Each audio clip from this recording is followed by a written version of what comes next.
Necas with it. 25 seconds left. They'll score on the power play. Svechnikov from Necas.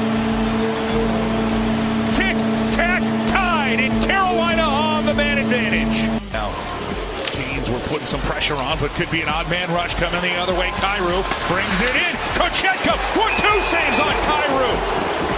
Made the initial, then stopped the rebound. Now the Canes trying to go back-to-back as Robinson. And we'll get this one. Necas spins and scores! Everything is going in for Martiin Necas, his 10th of the year. And the Canes up 3-1.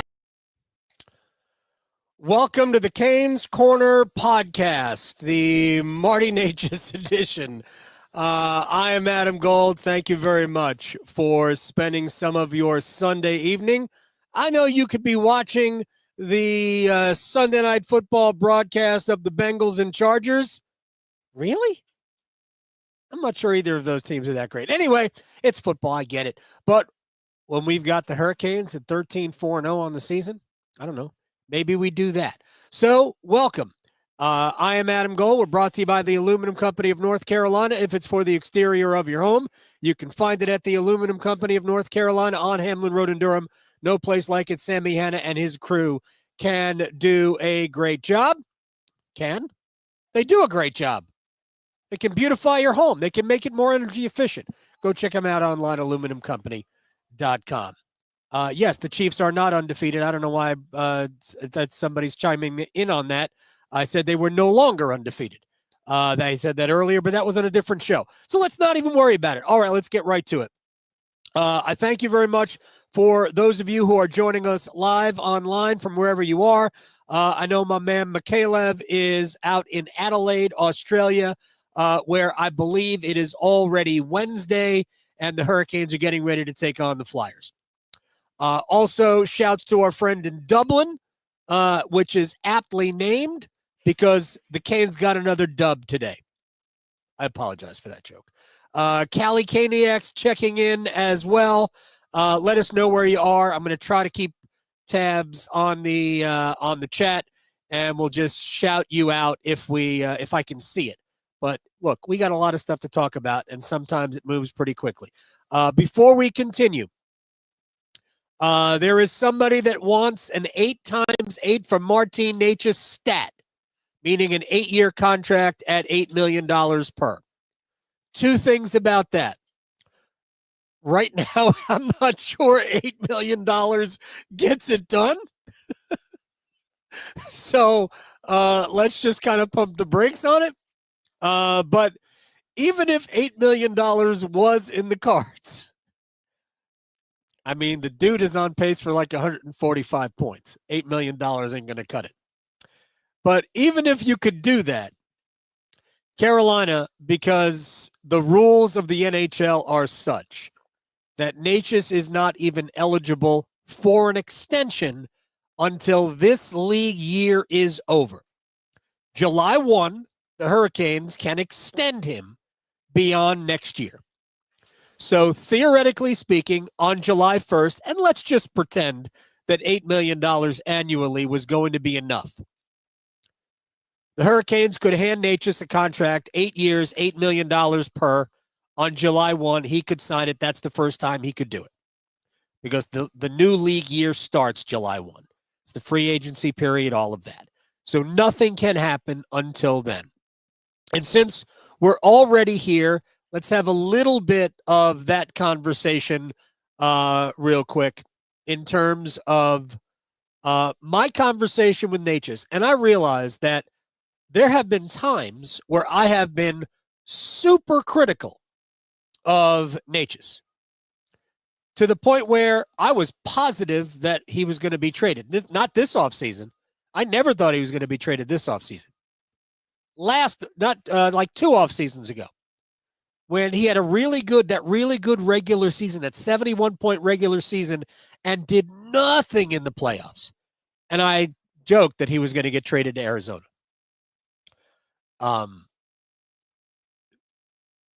Not that I've gotten to know him, but I have talked to him a bunch. And I find, at the risk of repeating myself about Necas, I find him to be honest about himself, about his play, and it's just about things in general that surround him. He's honest about the way the team plays. If you heard him tonight, we could be better. They were not very good tonight. Third period, they were. I thought Carolina played their best period in the third. I thought they were okay in the second, scored 2 goals. But they were no good in the first.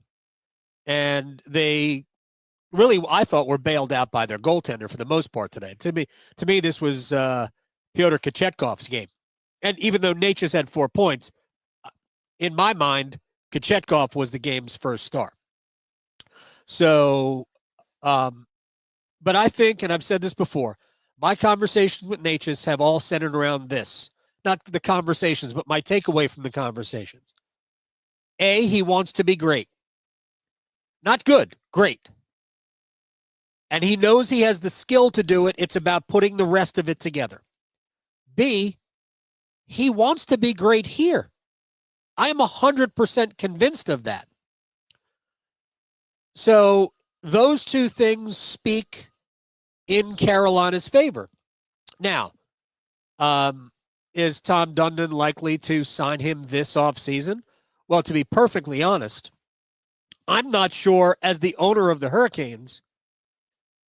Let's just say that he has 120 points, which would be massive, obviously. But it would represent a pretty significant, leveling off. I'm sorry.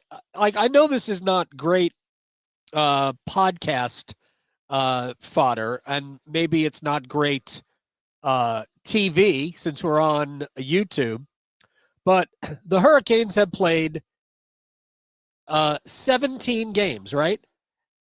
82 games divided by 17 times 30 equals 144.7 points. Look, can you see that? 144.7 points. That's how many points Martiin Necas is on pace for this year. So if he just slows down to about a point a game for the remaining 65 games, that's just 90. That's 95 points. Okay, let's say he has a 100-point season, which, by the way, would tie the Hurricanes record with Eric Staal. And he broke a record Eric Staal holds, if it's a record, today, and we'll get to it. We got 100 points this year. The Canes probably would not try to extend the contract now. They would probably make him do it again, because if you pay a guy based on 100 points, you're putting Necas in, Austin Matthews range. You're talking about a $10.5 million a year player, because a year from now, Necas would go on the free agent market and just absolutely clean it up. But I don't know. I really don't know. I shouldn't even speculate on those things, because I do believe that he wants to be here. And I do believe that even though the Hurricanes made him play on an entry-level contract for 4 years, true, I believe that he would help him out. Maybe he does a deferred deal like Seth Jarvis and takes some of the money at the end, which lowers the value, the cap hit value. I mean, Seth Jarvis is basically making 8, but getting paid, but the cap hit is 7.4. It's like 7.9 to 7.4. Anyway, got lost in the weeds on just the Martiin Necas finances of all of it. But the reason we're having the discussion is because Necas has 30 points in Carolina's first 17 games. So just a little bit of context. It's been a long time since the Hurricanes have had anybody among the league leaders in scoring, right? I mean, nobody. We see McDavid and Draisaitl and Matthews and McKinnon and Reinhart and Tkachuk and some of these, Kucherov, these massive amounts of points elsewhere. And Carolina's been led by Sebastian Aho, who, basically between 80 and 90 points every year, which is nice. It's a good year. It's a great year. But Carolina hasn't had anybody in the stratosphere. Martiin Necas is today third in the NHL in scoring with 30 points. McKinnon's got 33. He's played one more game. Kirill Kaprizov from Minnesota has got 31. He has also played 17 games. Third in the league in scoring. 11 goals is tied for 7th in the league in scoring, in goals. And 19 assists is tied for 4th in the league. Oh, that's pretty good. By the way, Shane Gostisbehere, who had an assist tonight, is up to, he's top 10 in points by a defenseman this year in the NHL. That's all good. I'm just going to go through these. Necas broke Eric Staal's record. And again, this is weird because there's no 17-game record. But first 17 games in the Stanley Cup year, by the way, 05-06, Eric Staal had 29 points. Best 17-game start in team history. I don't know about franchise history. I have to go back and look at Ron Francis, who compiled a lot of points in his career. But Eric Staal had 29 points in the first 17 games. He had, I believe, 12 goals and 17 assists. Necas has 30 points, 11 goals, and 19 assists. So the new 17-game record holder for the Carolina Hurricanes. Real quick, shout out to, let's see, we've got our guy in Perth, Australia. Yeah, we're huge in Australia, just so you know. Let's see, Chapel Hill checking in. Justin in Connecticut is checking in. It is tremendous. So I thank you very much for everybody around the globe hanging out. By the way, the 13 games in a row with at least 1 point ties the season high. Cale Makar and Nathan McKinnon have each done that. And one more, let's say I got 2 more stats for you.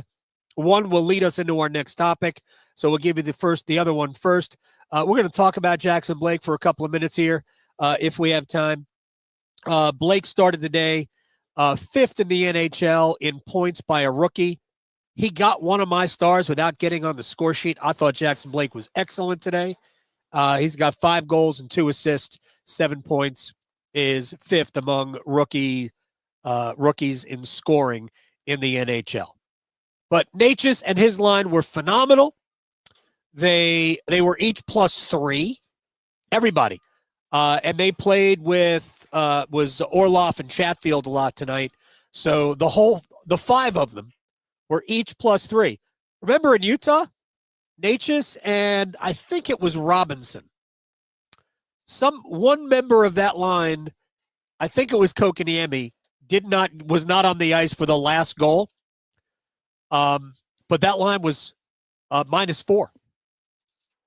It was just a weird, crazy day, night in Utah. But that line was +3 tonight. They were absolutely outstanding. And at this point, I'll just reiterate the joke. If Martiin Necas passes you the puck and you don't shoot it, that's a you problem. Because right now, he is a point machine. Take advantage of it, man.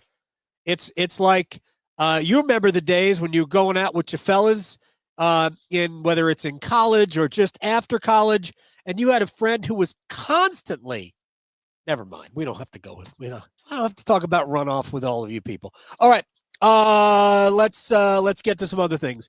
I mentioned that I thought this game was about Pyotr Kochetkov tonight. So, before I get to what I saw from him today, his 9th win ties him for 2nd in the NHL with Jake Ottinger and Sergei Bobrovsky. Keep in mind, this was his 11th start. They have both played more games than Kochetkov. Here's the thing about Pyotr. So this was his 11th start. And I think he has been mid to bad in like 4 of them. That's not a good ratio. When these two teams met in St. Louis, second game of that first road trip, Kochetkov wasn't any good. in large part, they lost the game because he played poorly. Now, Carolina melted down in the middle of the second period when St. Louis scored those 3 goals in, I think, 3:09 in the middle of the period, and he wasn't really all that helpful on the goal by Kasperi Kapanen that put St. Louis ahead to stay in the third period after Carolina had tied it. But so think about that. The last time you faced St. Louis, you weren't any good. Probably the reason they lost. Tonight, team in front of you wasn't great. Certainly not in the first. A little bit better in the second, but still not great. Led 3-1. But why? Why did Carolina, why were they even in the first period? Sorry about that. Why were they even in the first period? And why was Carolina ahead 3-1 after 2? It's because of Pyotr Kochetkov. That's why. He was outstanding. I don't know if it was his best game. Like it's hard to rate and remember all the games that he's played, but I thought he was tremendous tonight. I thought he was at his best in the second period when Carolina gave up. Like Carolina was better offensively in the second period, but they were just as leaky defensively. And I think there were 6 high danger scoring chances, according to Natural Stat Trick, in the second period at 5-on-5. Well, I mean, I don't think Carolina went to the box. Did they go to the box? I think they went to the box once in the second period. I mean, Kochetkov had to be on it. He stopped Jordan Kyrou. Kyrou probably had 5 grade A scoring chances in the game. But at the very beginning, after Carolina made it 2-1 on the Robinson goal, Kyrou had a great chance to score. Not only did he have a great chance, but he got the rebound and then another great chance. Kochetkov stopped both. He stopped Pavel Buchnevich in tight. He stopped Ryan Suter on kind of a weird bounce rebound opportunity. Alexander, was it Alex? Yeah, Alex Texier, the former Blue Jackets player. He was in front when a bouncing shot from the point was deflected by him on net, and Kochetkov was able to handle that. And then he got Brandon Saad late in the period. There were tons of opportunities for St. Louis to eat into the lead, and Carolina really wasn't playing that well. But Kochetkov stopped all of them. So he was great. You had Martin play so well last night. You know Kochetkov wants to play, and he's not going to lose time to Spencer Martin. Let's be honest here. But we also know how Rod plays it. So he's probably not going to beat the brakes off Kochetkov. Like, in part, this is what I was told. In part, Kochetkov wasn't necessarily dealing with an injury the other night in Utah, but more kind of wear and tear, because he had played basically, other than the game in Colorado, he'd played every game since Anderson had come down with his latest injury. And I think what Rod is finding out is that maybe they can't just ride Kochetkov. So until Anderson is back, I think you'll see Pyotr play more, but I don't think you'll see Pyotr play all. Even if there's space, I think we will see Spencer Martin from time to time. So Philadelphia Wednesday, that'll be Kochetkov. My guess that'll be Martin on Wednesday in Philadelphia. Kochetkov Thursday in New Jersey. Just a hunch.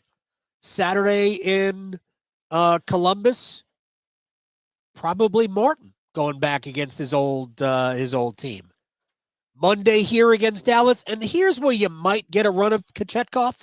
You might get Dallas, Kochetkov, the Rangers the day before Thanksgiving, Kochetkov, and then Friday against Florida. If I was guessing, I would say definitely Wednesday and Friday will be Pyotr Kochetkov games, and then you turn right around and you go to Florida Saturday afternoon, and they're going to have two different goalies. Will Freddie Anderson be back then? Why would we even speculate on that? Who knows? But Kochetkov was really, really good tonight. There were no moments of, what the heck is he doing? Although, in the first period, 3 times, poo sticks. Why was your stick back there? Here's what I didn't understand. Maybe somebody has a better explanation for this than I. When Brandon Saad barreled into him, and whether there was help or not, when Brandon Saad barreled into him in the first period, and his stick was behind the net, almost in the corner, why didn't the whistle blow? I just didn't understand why the whistle didn't blow. Now, the puck was all the way down the other end, but Kochetkov had to go get his skate, go get his stick. So, I mean, it's possible that St. Louis could have fired the puck at an open net and scored from long distance while he was going to get his stick. It just seemed to me that, I don't know, you barrel into the goaltender. I'm not even asking for a penalty. I'm just saying, how about a whistle? Doesn't have to be a penalty. You can give a whistle when the goalie is barreled into. Anyway, I thought he just played a really good game. And he did lose a stick 3 times, but I don't think he lost it again in the rest of the game. It's a pretty good game to play. Every time Kochetkov loses his stick, take a drink, have a juice, have a cup of water. Every time Kochetkov loses his stick. All right, couple of more things I want to run through here. And this was a theme, I guess, partly before the game in my conversation with Necas. And I know it came up in the post-game show with Rod Brindamore. And the reason it comes up is because people have talked about it. And Necas brought it up with me unsolicited. So we were just chatting about the way the season was going and all of that. And he mentioned that people underestimated the team going in. We're having fun, blah, blah, blah. I don't know if you heard the interview I did with Necas before the game. It's about 3.5 minutes. I did find out that he's a Liverpool fan, so he's even better in my eyes. But anyway, he just casually mentioned that many people underestimated the Hurricanes. And it came up in the postgame with Rod. And Rod will never play into that. But I think he understood that people thought less of this team than last year's team. But before we go and say, hey, everybody counted us out, Guentzel, Mason, Teravainen, Skjei, Pesce. You got 5 legit dudes walk out the door. Of course people are going to think you're not going to be as good. Everybody did. I did. Now, I've been saying from the beginning, Carolina's a playoff team. I think they're a top 3 team in the Eastern Conference. And I think because of the way they play, the effort that they get on a nightly basis, I thought they would compete for the division. But competing for the division and looking like this are 2 different things. Because right now, the Hurricanes look like a team that might be a favorite to win the division. Last year at this time, I asked Rod Brindamore this before the game. Last year at this time, and this is sort of a general statement here. I don't know if you remember a game. It was in middle November. Hurricanes were still just kind of figuring it out. They were winning games. They were above 500. But they just hadn't quite gotten to their game yet. How long did it take before Carolina started night in and night out, leaning on teams, wearing them down, owning the puck, putting tons of shots on goal, getting great opportunities to score, even if it was a frustrating night where they didn't score? It happened a lot, especially in the beginning of the season, where they just weren't the way they're supposed to be. And I remember a game in which they lost, and Jordan Staal was here, and Staal said, we're just not on the same page. We have to get everybody on the same page.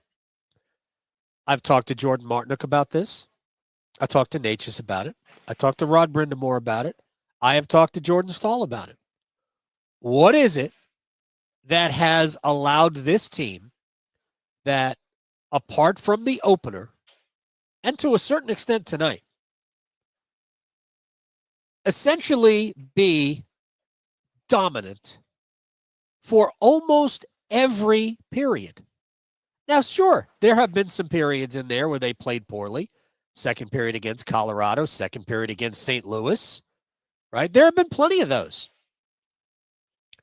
But it has never been for an entire period. But so for the most part, this team has played exactly like they're designed to play. And 13-4-0 with more of those games on the road than at home against some outstanding competition. The record speaks to a team that is going to challenge and is certainly easily over 100 points. There's 65 games left, so there's a lot of stuff that could happen. Heck, we don't even know when Seth Jarvis is coming back. I saw him today, says he's working towards it, so hopefully he'll come back soon. But the point is that this team has gotten it. They have gotten it in the way they've played. They have gotten it in the way they have structured the team. The Eric Robinson addition is spectacular. His elevation to play with Necas and Kotkaniemi has made that line great. I mean, Necas has made the line great, but Robinson has just made it fit right because it needed a little bit more physicality to and the speed that Necas plays with. Necas and Roslovic, if you watch, they're like players. Now Roslovic is not anywhere close to Necas, but they're similar players, right? They're really a speed skating package. Robinson is more direct. He's fast and he's big, but he's more direct. And by the way, Robinson, whose career high in points is 27, has 12 through 17 games. So for what that's worth. Again, long way to go. I'm not projecting anything here.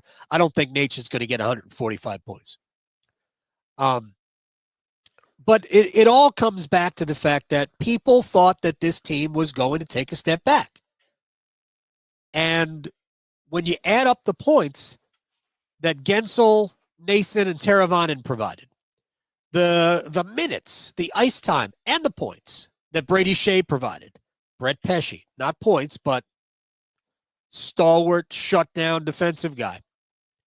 When those five guys skate away, that's pretty big. That's a lot to fill. And basically every move, William Carrier has been good. Now, that's a long contract, and he is injury prone, so, for right now, looks awesome. Roslovic has certainly been a big help. I think it's 5 now without a goal, but whatever. He's got 9. He had 9 last year. Roslovic has been good. Robinson has been great. Robinson is a guy I'd sign. He's a guy you could sign today. You could offer him a 3-year deal, $2 million a year right now. And I don't know if he'd take it or not, but it wouldn't be the worst thing in the world for Eric Robinson to do. And Carolina would have, I think, a very good player who could play anywhere in your lineup.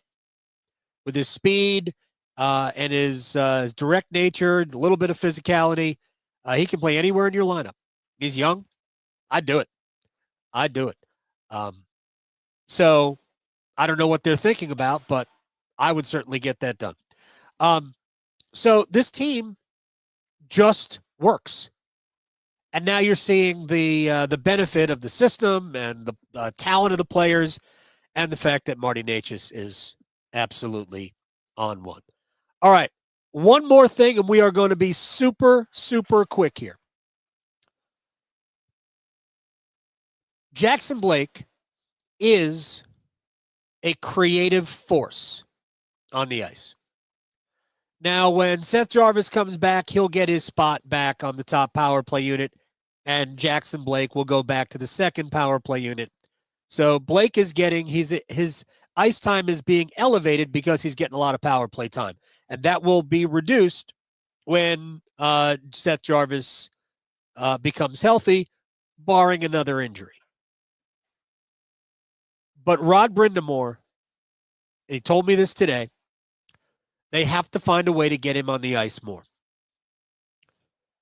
It is remarkable that we went to training camp, and the truth of the matter is that the chances of any of their prospects making the team just weren't great.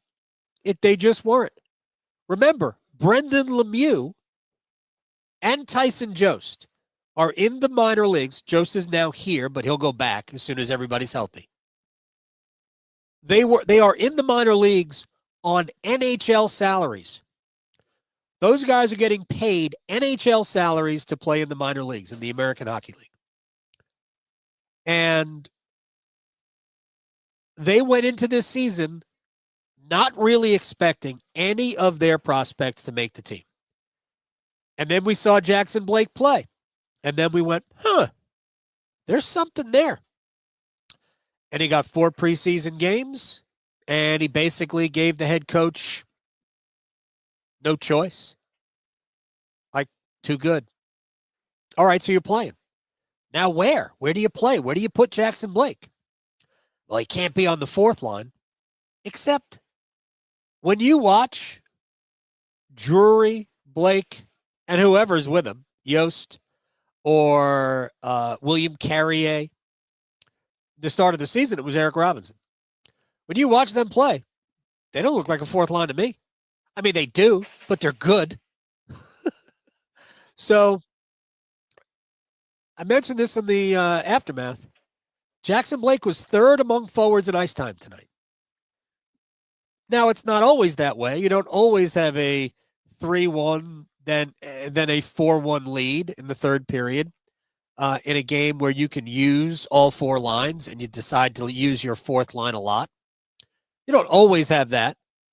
But for the most part, Blake's been around, in terms of 5-on-5 minutes, he's been around 10, 11.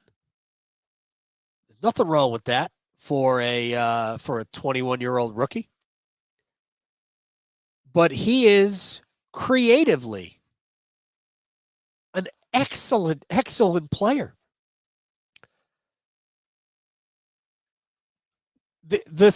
I don't want to use hyperbolic language and say, "Oh, the sky's the limit." Look, he's not super fast. He's 5'10", $175, and I'm not really sure he's 5'10" and 175 pounds. But he is super skilled. He's got a really good hockey IQ. He has tremendous hand-eye coordination. Look at him handle the puck in tight quarters. Look at him receive passes with pace from short range. He is really, really good. He creates space for himself. He's a really good skater. He just gets the offensive side of the puck. He's not bad defensively either. As he gets stronger, he's going to need to play at about 190 because he is just a little bit too small. So he's going to have, his lower body is going to have to get bigger, get stronger. He's going to have to put some muscle on his upper body too. But man, that dude can play. So next time you're either at a game or you want to watch a game on TV, it's hard because TV just follows the puck. Next time you come to a game, watch Jackson Blake. You'll come away impressed. He was not on the score sheet tonight, except he drew a penalty. He also committed a penalty. And he was one of my 3 stars. He was really good tonight. I absolutely love watching him play. Absolutely love watching him play. One more thing before we get out of here. Adam, our boys on the UNC Hockey Club just got their first win in their past 5 games making us 12-7-2-0. Shouts. Go Heels. Nice. Shouts to Ethan in Pittsburgh. Hello from New Bern. Gary. Oh, wait, Gary missed my tweets tonight. Last 2 games, I have not tweeted. I have been on Blue Sky. Why not? I'm just seeing how the other half lives. Let's see what's going on Blue Sky. At Adam Gold, by the way, if you want to check us out on Blue Sky. It's fun. All right. No ads. Gosh, I hate the ads. Sick and tired of the ads. All the marital aids. Yeah. All over Twitter.